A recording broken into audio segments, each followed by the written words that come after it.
Selamat pagi, atau selamat siang, atau selamat sore untuk semuanya peserta yang mengambil mata kuliah kimia lingkungan.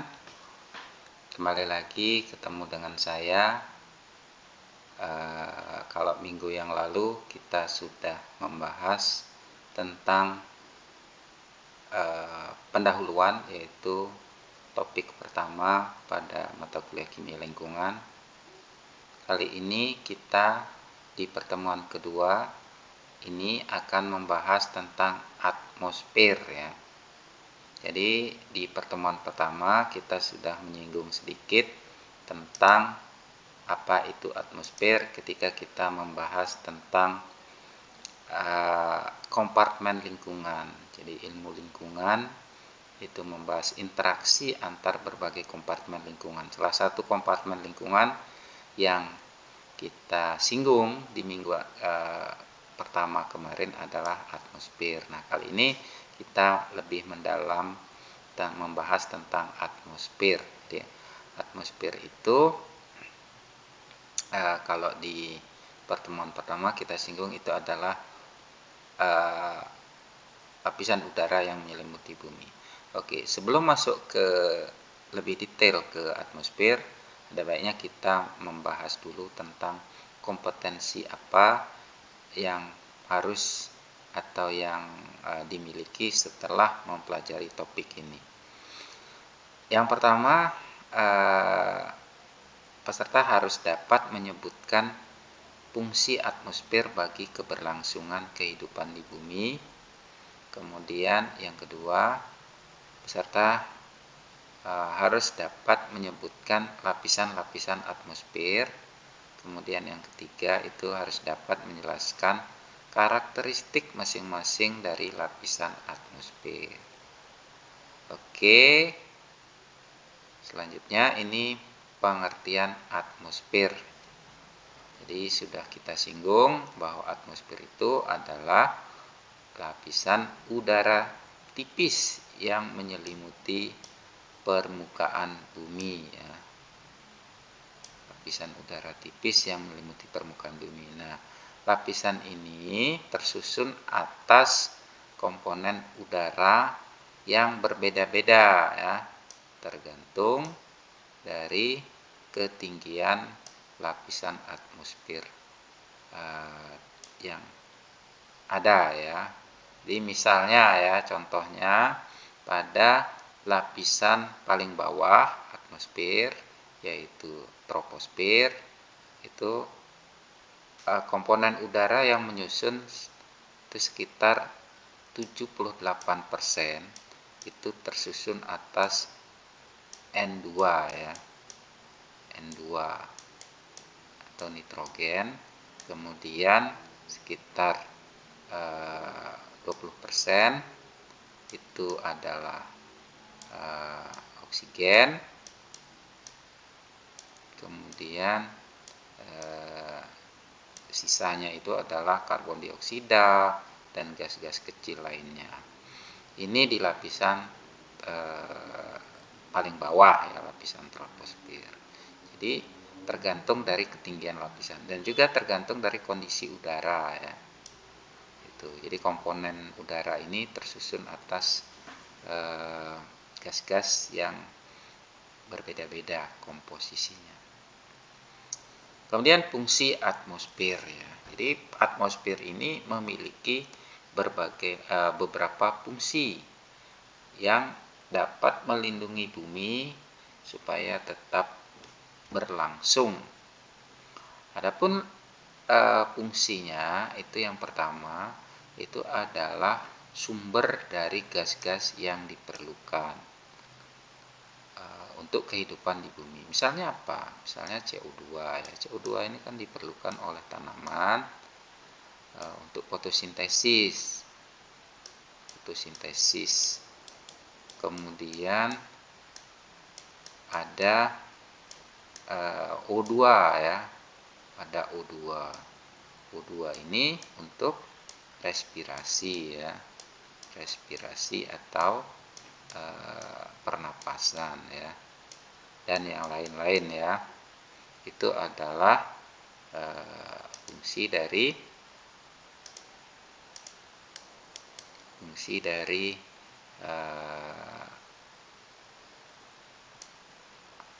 dari atmosfer sebagai sumber gas-gas. Kemudian fungsi yang lain itu adalah menjaga agar suhu bumi itu tetap moderat. Jadi pada siang hari itu tidak tinggi dan pada malam hari tidak terlalu rendah. Jadi gas-gas yang ada di atmosfer itu berperan dalam menahan energi matahari. Jadi pada siang hari ada sinar matahari masuk ke permukaan bumi. Sebagian itu ada yang diserap oleh permukaan bumi, ada yang ditahan oleh gas-gas yang ada di atmosfer. Kemudian ada yang dilepaskan ke angkasa, kembali lagi. Nah, pada malam hari itu gas yang ditahan oleh energi matahari yang ditahan oleh gas-gas tersebut akan dilepaskan, sehingga pada malam hari itu udaranya tidak terlalu dingin ya. Jadi menjaga agar suhu bumi itu tetap moderat ya. Kemudian fungsi yang lain itu adalah menyerap radiasi sinar ultraviolet yang membahayakan. Nah, fungsi ini berlangsung atau terjadi di lapisan stratosfer. Nah, nanti kita bahas di lapisan-lapisan atmosfer ya. Nah, sinar ultraviolet itu ada yang sampai ke permukaan bumi, ada yang habis atau tertahan di lapisan bagian atas. Nah, yang sampai ke permukaan bumi itu adalah sinar ultraviolet A. Sinar ultraviolet A ini yang memiliki energi yang lebih rendah dibandingkan dengan sinar ultraviolet yang lain, yaitu B dan C. Sinar ultraviolet A ini diperlukan dalam pembentukan vitamin D atau sebagai provitamin D. Ini bisa sampai ke permukaan bumi karena dia tidak berinteraksi dengan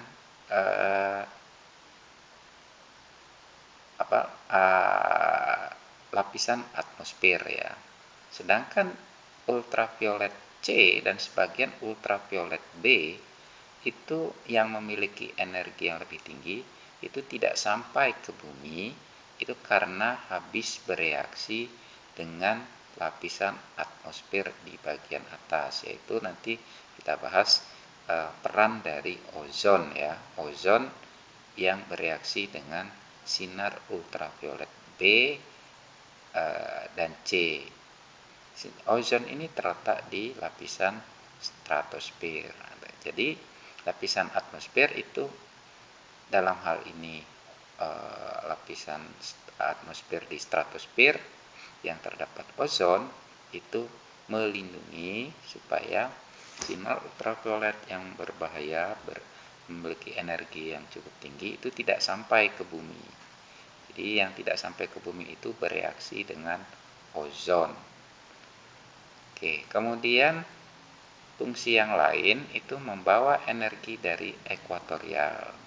Kita tahu bahwa di daerah ekuatorial itu memiliki kerapatan yang lebih rendah karena energinya tinggi, sehingga udara di ekuatorial itu kerapatannya rendah.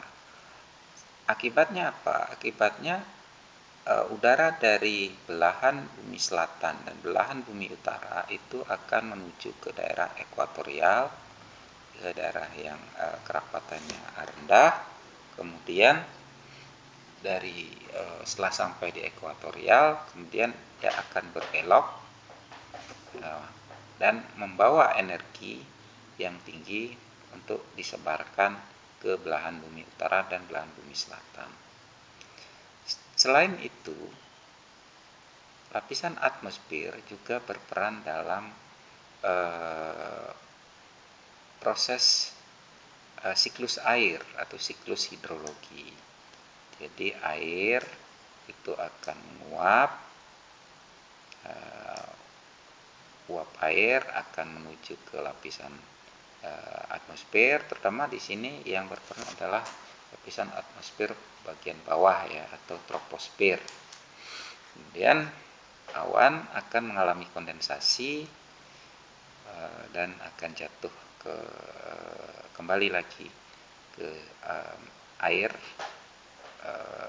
permukaan atau air tanah ini. Jadi berperan dalam proses pergerakan fase uap. Oke, itu adalah fungsi dari atmosfer ya. Selanjutnya kita membahas tentang lapisan-lapisan atmosfer. Oke, dari yang paling bawah dulu ya. Ini adalah permukaan laut. Di atasnya atau lapisan yang paling bawah itu adalah lapisan troposfer. Troposfer ini memiliki ketinggian 0 sampai 10 atau ada juga yang menyebutnya 0 sampai 15 ya. Oke, ini adalah lapisan terendah ya, ada pada atmosfer. Nah, di sini fenomena yang terjadi di lapisan ini adalah meliputi fenomena-fenomena cuaca, termasuk angin, kemudian awan. Nah, di daerah sini awan yang terbentuk ini ada awan stratus, ada cumulus, ada alto cumulus, ada cirrus. Nah, ini adalah awan-awan yang terbentuk di daerah troposfer. Jadi di permukaan bumi ketinggian yang hampir mencapai batas dari troposfer itu adalah ini daerah pegunungan Mount Everest ya. Mount Everest ini memiliki ketinggian 8.800 ya. 8.800 meter ya. Jadi sedangkan ketinggian maksimum itu kan 10.000 meter di atas permukaan laut. Kemudian di atas dari lapisan troposfer itu ada lapisan stratosfer. Stratosfer ini memiliki ketinggian antara 10 sampai 50 km. 10 sampai 50 ya. Dari sini. Nah, di sini di daerah ini, daerah stratosfer ini terdapat lapisan ozon. Nah, lapisan ozon inilah yang akan menghalangi radiasi sinar ultraviolet supaya tidak sampai ke bumi, terutama sinar ultraviolet C dan sebagian sinar ultraviolet B. Di daerah stratosfer ini juga merupakan wilayah yang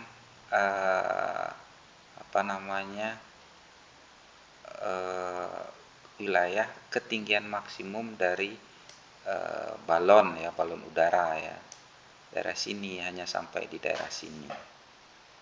Kemudian di sini juga terbentuk namanya awan mutiara. Di sini di daerah stratosfer.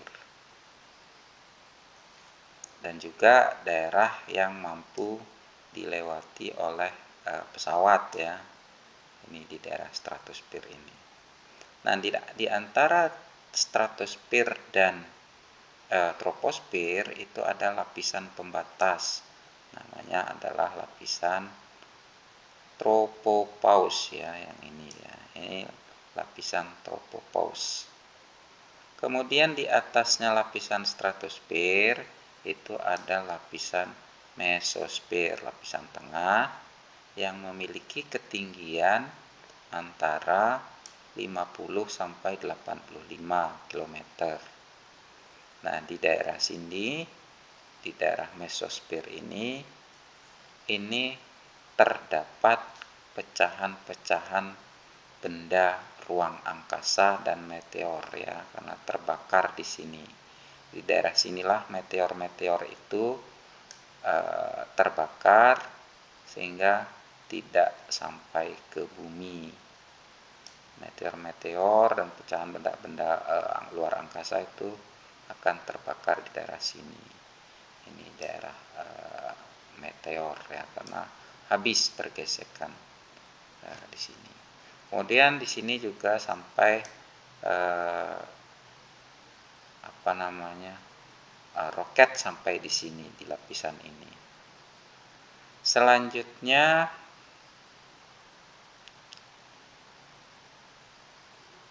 di sini juga di daerah mesosfer ini terbentuk awan noctilucent ya, di daerah sini ya. Awan berpendar. Kemudian di atasnya lapisan mesosfer itu ada lapisan termosfer. Disebut termosfer ini karena suhunya yang sangat tinggi. Ketinggiannya antara 85 sampai 600 km. Nah, di daerah sini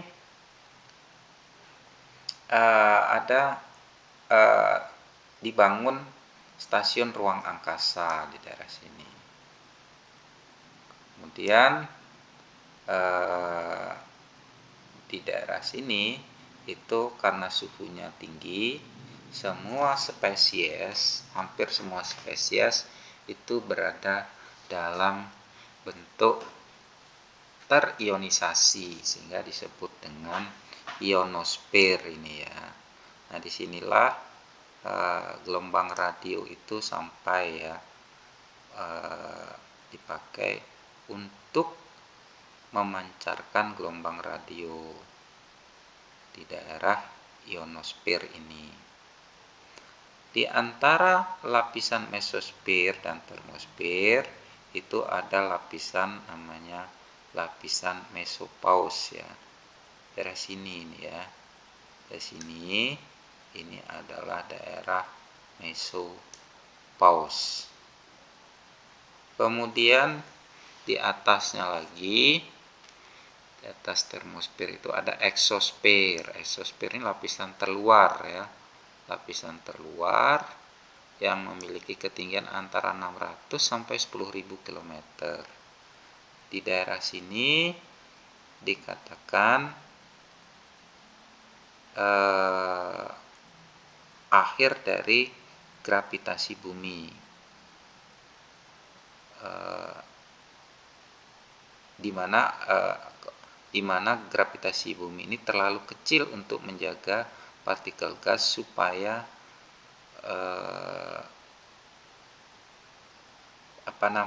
tertarik ke dalam ruang angkasa. Kemudian di daerah sini juga ada satelit ya, satelit cuaca di sini. Itu lapisan atmosfer. Jadi dari paling bawah itu lapisan troposfer, kemudian stratosfer. Di antara troposfer dan stratosfer itu ada tropopause, kemudian di atasnya stratosfer ada mesosfer, di antara mesosfer dan stratosfer itu ada mesopause. Kemudian di atasnya mesosfer itu ada termosfer. Nah, kalau kita melihat fenomena ini ya, fenomena suhu dengan ketinggian lapisan ini, kita bisa melihat nih pada daerah lapisan troposfer misalkan ya, seiring dengan naiknya ketinggian ini, maka akan terjadi penurunan suhu ya. Kita lihat yang ini adalah suhu, yang ini adalah ketinggian. Jadi turun suhunya. Kita bisa rasakan ya di daerah pantai dengan di daerah pegunungan. daerah pegunungan itu dingin ya, sedangkan di daerah pantai itu panas ya. Kemudian setelah sampai di stratosfer, ini dengan naiknya ketinggian terjadi kenaikan suhu temperatur. Kemudian pada mesosfer kembali lagi fenomenanya seperti di troposfer, di mana naiknya ketinggian akan menyebabkan turunnya suhu dengan naiknya ketinggian. Kemudian naik lagi dengan naiknya ketinggian itu pada lapisan termosfer ya. Kita bisa paham di sini ya. Misalkan pada troposfer itu kenapa dengan naiknya ketinggian itu suhunya turun ya. Ini bisa dijelaskan di mana pada daerah yang dekat dengan permukaan bumi, artinya yang paling rendah, itu masanya lebih besar ya, tekanannya lebih besar, kemudian gasnya itu lebih rapat, sehingga energi matahari yang sampai ke permukaan bumi itu ditahan lebih banyak di dekat permukaan bumi daerah sini ya, karena gas-gas itu konsentrasinya di sini, di daerah yang dekat dengan daerah yang paling rendah yang dekat permukaan bumi, sehingga suhu udara di daerah sini ini lebih panas ya. Kemudian kenapa di daerah di sini di daerah stratosfer ini dengan naiknya ketinggian itu suhunya naik. Ini terkait dengan reaksi pembentukan ozon ya. Jadi dengan di daerah yang lebih rendah ini ozonnya itu lebih banyak sehingga sinar ultraviolet yang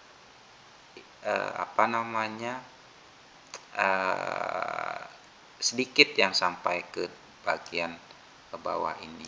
Kalau kita bandingkan dengan yang di bagian atas ini, dari bagian atas ini lapisan ozonnya lebih sedikit, sehingga sinar ultravioletnya di daerah sini lebih banyak intensitasnya, sehingga lebih panas di daerah sini nih, ketimbang di daerah sini. Kemudian kalau kita bandingkan dengan di daerah termosfer, ini kan lebih dekat, semakin tinggi maka suhunya makin tinggi pula, itu karena lebih dekat dengan matahari, sehingga akan menyebabkan suhunya naik ini ya.